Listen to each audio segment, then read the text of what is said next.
দল যখন লুটেরাদের সাথে মিশে গিয়েছিল তখন সাইফুল ভাই তার নিজের স্বাতন্ত্র্য রক্ষার জন্য তিনি সেই লুটেরাদের কাছ থেকে বাইরে চলে আসলেন। সেই কারণে সাইফুল ভাইকে আমি পছন্দ করি। আমার আগে দুইজন কথা বলেছেন, প্রফেসর তোফায়েল সাহেব যখন কথা বলছিলেন তখন আমি ভাবছিলাম আমি কি বলবো, কারণ এমন কোনো বিষয় নাই যে তিনি বলেন নাই। তিনি বলেছেন আমরা কথা বলতে ভালোবাসি, সেই ভালোবাসা থেকেই হয়তো উনি কথা বলেছেন। আমি চেষ্টা করব যে আমার কথা শুনতে শুনতে আপনারা যারা ঘুমিয়ে না যান, সেই জন্য খুব সংক্ষেপে কিছু কথা বলবো। আমি মনে করি যে আমাদের গণতন্ত্রটা হলো, আমি মনে করি যে একটা বিশেষ বাক্যের মধ্যে যদি আমি আনি যে আমি জিতে যাই, তুমি জিতে যাও আমি চাই, কিন্তু লক্ষ্য রাখবে আমি যত না হারি। এটাই হলো গণতন্ত্র, এটাই হলো গণতন্ত্রের বিউটি। গণতন্ত্রকে আমি ব্যক্তিগতভাবে একটি বাগানের মধ্যে মনে করি। বাগানে অনেক রকম ফুল থাকবে, সকল ফুল মিলেই কিন্তু এটা সুন্দর বাগান। এইটাই হলো আমাদের গণতন্ত্র। কিন্তু আমরা গত 15 বছরে কি দেখলাম? গত 15 বছরে দেখলাম যে পিতা ছাড়া কেউ কিছু করে না এই বাংলাদেশে। যা করছে সব পিতা করেছে, যত স্বপ্ন দেখেছে সব পিতা দেখেছে, আর কেউ কিছু করেও নাই, স্বপ্নও দেখে নাই। জুলাই বিপ্লবে আমরা যেটা দেখলাম, জুলাই বিপ্লবের আগে বাংলাদেশে আওয়ামী লীগ ছাড়া কিছু ছিল না। যেখানে যেতাম ওখানেই আওয়ামী লীগ, সচিবালয়ে যেতাম আওয়ামী লীগ, রাস্তায় যেতাম আওয়ামী লীগ, বাইরে যেতাম আওয়ামী লীগ। আমরা আওয়ামী লীগ ছাড়া কাউকে খুঁজে পাবো এরকম আশাও করতে পারি না। কেউ বলে না যে ভাই আমি আওয়ামী লীগ না, এই কথাটা কেউ বলে না, সবাই আওয়ামী লীগ বলে। এবং বঙ্গবন্ধুর বই সামনে ঝুলাই রাখে যে আওয়ামী লীগ প্রচার করার জন্য। শেখ হাসিনার লিখিত বই সামনে ঝুলাই রাখে আওয়ামী লীগ প্রচার করার জন্য। কিন্তু আমরা 5ই আগস্টে কি দেখলাম? আমরা 5ই আগস্টে দেখলাম যে সবাই আছে, শুধু আওয়ামী লীগ নাই। এইটাই হলো আমাদের বৈচিত্র্য। আজকের যে প্রতিপাদ্য, এইটাই হলো এই দেশটার বৈচিত্র্য। এই দেশটা প্রাকৃতিকভাবে বৈচিত্র্যপূর্ণ দেশ। এই দেশটার মানুষের মধ্যে বৈচিত্র্য আছে। আমরা বলি যে কেমন আছেন, চিটাগাঙ্গের লোকজন বলে গম আছেননি। এই যে বৈচিত্র্য, কথার বৈচিত্র্য। নোয়াখালীর একরকম কথা বলে, সিলেটের একরকম কথা বলে, আবার নোয়াখালী যখন একত্র হয় তারা নিজেরা কথা বলে, আর কেউ বুঝে না। সিলেটের লোক যখন একত্র হয় তারা নিজেরা কথা বলে, আর কেউ বুঝে না। এটাও কিন্তু আমাদের বৈচিত্র্য। এই বৈচিত্র্যের মধ্যে আমাদের এখন যে মূল সমস্যা, সেটা হলো ঐক্য খুঁজে পাওয়া। ঐক্যটা কি? ঐক্যটা হলো বিরোধ এবং ঐক্য, এই দুইটার ঐক্য খুঁজে পাওয়া। আমাদের ঐক্যের জন্যই কিন্তু 5 আগস্টের জন্ম হয়েছে, বিরোধ নিষ্পত্তির জন্য 5 আগস্টের জন্ম হয়েছে। আমরা গত 15 বছর ভোট দিতে পারি নাই। ভোট দেওয়া না দেওয়ার বিষয়টা না, আমরা মত প্রকাশ করতে পারি নাই। আমরা স্বাধীনভাবে কথা বলতে পারি নাই। গণতন্ত্র মানেই হলো আমি স্বাধীনভাবে কথা বলবো, আমি স্বাধীনভাবে আমার মতটা প্রকাশ করতে পারবো। গত 15 বছর সেটা আমরা পারি নাই। আমাদের আরেকটা বিষয় আছে যে আমাদের তোফায়েল সাহেব বলে গেছেন যে নির্বাচনই একমাত্র বিষয় না। আমাদের মধ্যে নির্বাচনটাই আমরা এখন পর্যন্ত বলবো যে একমাত্র বিষয়। নির্বাচনটা যদি একমাত্র বিষয় না হতো, আমাদের জুলাই বিপ্লব হতো না, 5ই আগস্টের জন্ম হতো না। কারণ আমাদের গণতান্ত্রিক অধিকার 15 বছরে নষ্ট হয়ে গিয়েছিল। এখন যারা সরকারে আছেন আমরা তাদেরকে ধন্যবাদ দেই, কিন্তু আমি ব্যক্তিগতভাবে মনে করি যে এই সরকারের একটি বডির মধ্যে 2টা অঙ্গ, টোটাল মানে বডিটার মধ্যে তাদের 2টা অঙ্গ। একটা হলো অন্তর্বর্তীকালীন সরকারের অঙ্গ, আরেকটা হলো বিগত আওয়ামী লীগ সরকারের অঙ্গ। রাষ্ট্রপতিকে শেখ হাসিনার মনোনীত লোক রেখে আপনি এই বডির মধ্যে অন্তর্বর্তী সরকার চালাতে পারেন না। আপনার অন্তর্বর্তী সরকার হইতে হবে পুরাটা। আওয়ামী লীগ সরকারের একজন বিশ্বস্ত চাকর ক্যাবিনেট সেক্রেটারিকে এই ক্যাবিনেটের মন্ত্রী বানিয়ে, উপদেষ্টা বানিয়ে আপনি আওয়ামী লীগ সরকারকে অন্তর্ভুক্ত সরকার হিসেবে চালাই দিতে পারেন না। এই মৌলিক বিষয়গুলো আপনাকে চিন্তা করতে হবে।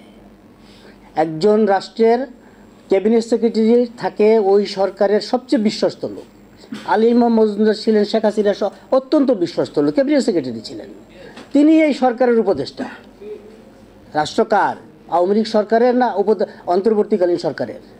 রাষ্ট্রপতি আওয়ামী লীগের, উপদেষ্টা আওয়ামী লীগের। রাষ্ট্রটা কার? এতগুলা সচিব, ৭২-৭৪ জন সচিব, কয়েকজন সচিবকে আপনি বাদ দিয়ে বাকি সচিবকে রেখেছেন। রাষ্ট্র কে চালাচ্ছে? আওয়ামী লীগের সচিবরা চালাচ্ছে। কয়েকদিন আগে দেবপ্রিয় ভট্টাচার্য তার রিপোর্টে বলেছে আমলারা সবচেয়ে দুর্নীতিবাজ।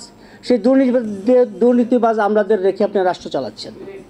আপনার যে অর্থনৈতিক এখন যে ভঙ্গুর অবস্থা, সেটা ডেভেলপ করছে না কেন? এই আওয়ামী লীগ সরকারের লোকজনকে আপনি রেখে লালন পালন করছেন। আজকে আপনি সয়াবিন তেল নাই, ব্যবসায়ীদের উপর আপনি দোষটা পাচ্ছেন কেন? আপনি রাষ্ট্র ক্ষমতায় যখন আসছেন, আপনার মৌলিক বিষয়গুলো আপনাকে মাথায় রাখতে হবে। আমি মনে করি যে কোনো একটা মানুষ যদি রাস্তায় দুর্ঘটনা ঘটে, তার যদি রক্তাক্ত হয়, তাকে যদি হাসপাতালে নিয়ে যাওয়া হয়, ডাক্তার প্রথম যে কাজটা করে সেটা হলো তার ব্লিডিং বন্ধ করে। তার ব্লিডিং বন্ধ না করলে সে বাঁচবে না। ব্লিডিং বন্ধ করার পরে তারপরে যদি কোনো বড় অপারেশনের দরকার হয়, আত্মীয় স্বজনকে ডেকে বলে তার একটা বড় অপারেশন লাগবে, এত টাকা লাগবে, আপনারা টাকার প্রিপারেশন নিয়ে আসেন, আমরা ওটিতে নিয়ে যাচ্ছি মানুষটা বাঁচানোর জন্য। এই সরকার প্রথম যে কাজটা করা দরকার ছিল যে আমরা 5ই আগস্টের পরে একটা ভঙ্গুর অর্থনীতির মধ্যে আমরা পড়ে গিয়েছিলাম। প্রথম দরকার ছিল আইন শৃঙ্খলা নিয়ন্ত্রণ করা, থানাগুলোকে ঠিক করা, মানুষের নিরাপত্তা দেওয়া, থানার মধ্যে পর্যাপ্ত ফোর্স দেওয়া, যে অস্ত্রগুলো লুট হয়েছে সেই অস্ত্রগুলোকে উদ্ধার করা। সেটা আমরা করতে পারিনি। দ্বিতীয়ত কাজটা ছিল অর্থনীতিকে ঠিক করা, ব্যাংক লুটেরাদের এই লুট করা টাকা ফিরে আনা, ব্যাংক লুটেরাদের শাস্তি দেওয়া। তা না করে সকল ব্যবসায়ীদের আপনি শত্রু বানিয়ে ফেললেন। সকল ব্যবসায়ীদের যারা যারা আজকে নিত্য প্রয়োজনীয় দ্রব্য আনে তাদের নামে মামলা দিলেন, তাদের ব্যাংক অ্যাকাউন্ট ফ্রিজ করলেন। তার মানে আপনারা সবাইকে নিয়ে কাজ করতে চাচ্ছেন না। যদি ব্যবসায়ীদের শত্রু বানান, তবে আপনি আজকের যে সয়াবিনের সংকট সেটা তো আপনি জানেন, সেটা রাষ্ট্রীয়ভাবে সেই ব্যবস্থাটা নিলেন না কেন? কালকে একজন সয়াবিন ব্যবসায়ীর সাথে আমার কথা হচ্ছিল, তিনি বলছিলেন যে আগামী 1 সপ্তাহ পরে আপনারা সয়াবিন তেল ওষুধ খাওয়ার জন্য পাবেন না। এই যে সংকট, এই সংকট তো শুধু একটা শুরু হয়েছে। ব্যবসায়ীদের মধ্যে গত 15 বছরে আওয়ামী লীগ ছাড়া কোনো ব্যবসায়ী ছিল? তো তারা কি বসে আছে? তারা তো তাদের কাজটা করছে। তো এই অবস্থা থেকে দূর করার জন্য আমি মনে করি যে তোফায়েল সাহেব বলে গেছেন সংস্কার করবেন। হ্যাঁ, আমরা সংস্কার চাই, কিন্তু সংস্কারের জন্য রোডম্যাপ দিতে হবে যে আমি এত দিনের মধ্যে সংস্কার করব। আপনি কি বলছেন? যৌক্তিক সময় সংস্কার। যৌক্তিক সময় কত দিন? আমি আমার মতো করে যৌক্তিক সময় বুঝবো, আপনি আপনার মতো করে যৌক্তিক সময় বুঝবেন। আমি মনে করব 2 মাস যৌক্তিক সময়, আপনি মনে করবেন 3 বছর যৌক্তিক সময়। যৌক্তিক সময়ের ব্যাখ্যা থাকতে হবে যে আপনি যৌক্তিক সময়ে সংস্কার করে চলে যাবেন। তারপরে আমার নির্বাচনের রোডম্যাপ দিতে হবে। আপনি কত দিনে নির্বাচন করেন রোডম্যাপ দেন। যদি আপনার 5 বছর সময় লাগে সেটা বলেন পাবলিকের কাছে, কিন্তু আপনি সংস্কারের রোডম্যাপ দিবেন না, নির্বাচনেরও রোডম্যাপ দিবেন না। কিন্তু যদি না দেন, আমি তো আপনার প্রতি সংশয় প্রকাশ করবই। জনগণ তো এই দেশের মানুষ, আমি এই কথাটা সবসময় বলি, আপনারা যারা আমার চেয়ে বয়োজ্যেষ্ঠ আছেন, আমি আগামী মে মাসে 60 বছরে পড়ব, আপনারা যারা আমার চেয়ে বয়োজ্যেষ্ঠ আছেন তারা বলতে পারবেন আরও বেশি, কারণ লিবারেশনের সময় আমার বয়স ছিল 5 বছর।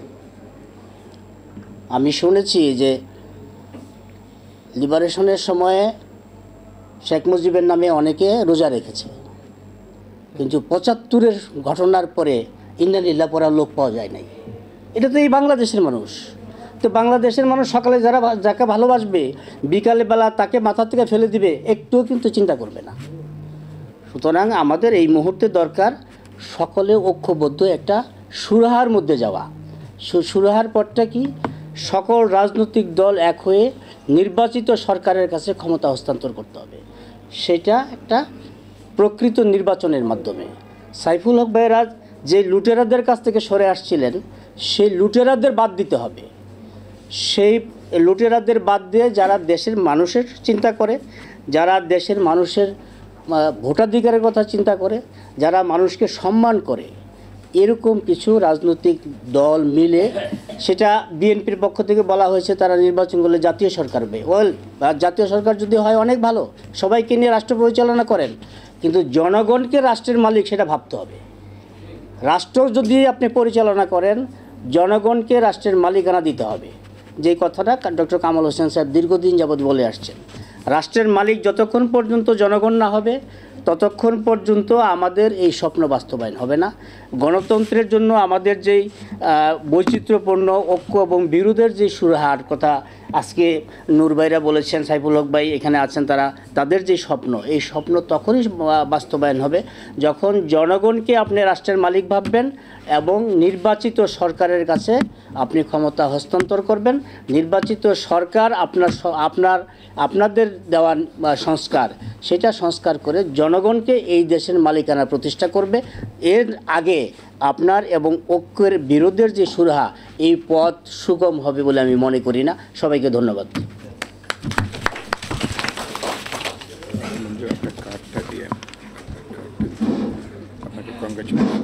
ধন্যবাদ।